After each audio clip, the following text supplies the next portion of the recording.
Srinivas Reddy, village మాట్లాడుతుంది యాదగిరి భువనగిరి జిల్లా. నేను గ్రామీణ పేద సంఘం యాదగిరి భువనగిరి జిల్లా ప్రధాన కార్యదర్శి. ఈరోజు ఇక్కడ ధర్నా చౌక్లో పెట్టుకున్నటువంటి సమావేశము బోర్డు భూముల సమస్యపై ఇక్కడ ధర్నా పెట్టుకోవడం జరిగింది.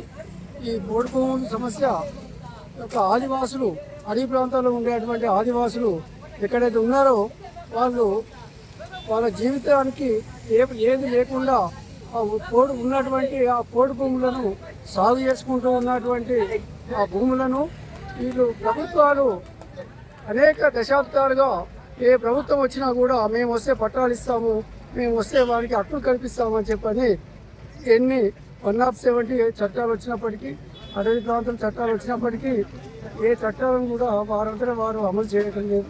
ఈనాటికి కూడా రైతులను అనేకమైనటువంటి ఇబ్బందులు పెట్టుకుంటూ వాళ్ళని ఆ భూముల నుండి తొలగించడానికే ప్రయత్నం చేస్తున్నారు తప్ప ఏ ప్రభుత్వాలు ఏ ఎన్నికలు జరిగినప్పటికీ ఏ సీఎం అదే పేరుతో వచ్చేసి ఆ యొక్క పేద రైతుల్ని అణచివేస్తూ వస్తున్నారు. మరి వీళ్ళకు ఎందుకు చిత్తశుద్ధి లేదు? అదే పేద ప్రజలని, ఆ పేద రైతుల పేరు చెప్పుకొని అధికారంలోకి వస్తారు, కానీ అధికారం రాగానే ఎందుకు మర్చిపోతారో కూడా అసలు అర్థం కాని పరిస్థితిలో ఉన్నది. ఇది ఈ యొక్క వచ్చినటువంటి గద్దె ఎక్కినటువంటి సీఎం కానీ, దిగిపోయినటువంటి సీఎం కానీ స్పష్టంగా ప్రజలకు అర్థమయ్యేటట్టు చెప్పాల్సినటువంటి అవసరం ఉంది.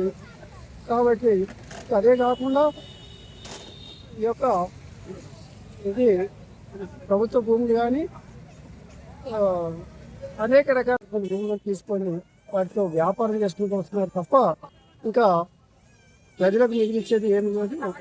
ఉదాహరణకు చూస్తే ఈ వెలుగుమట్ల, ఖమ్మం జిల్లాలోని వెలుగుమట్ల ప్రాంతంలో భూదానం బోర్డు ఇచ్చినటువంటి 100 గజాల చొప్పున 1985 మందికి ఇచ్చినటువంటి ఆ పట్టాలలో పేద ప్రజలు ఆడే కష్టం చేస్తూ అనేకమైనటువంటి అప్పులతో వాళ్ళు గూడు నివసించుకుంటే ఆ చేసి రోడ్డు మీద చేసినటువంటి పరిస్థితి దేశవ్యాప్తంగా చూస్తూనే ఉంది.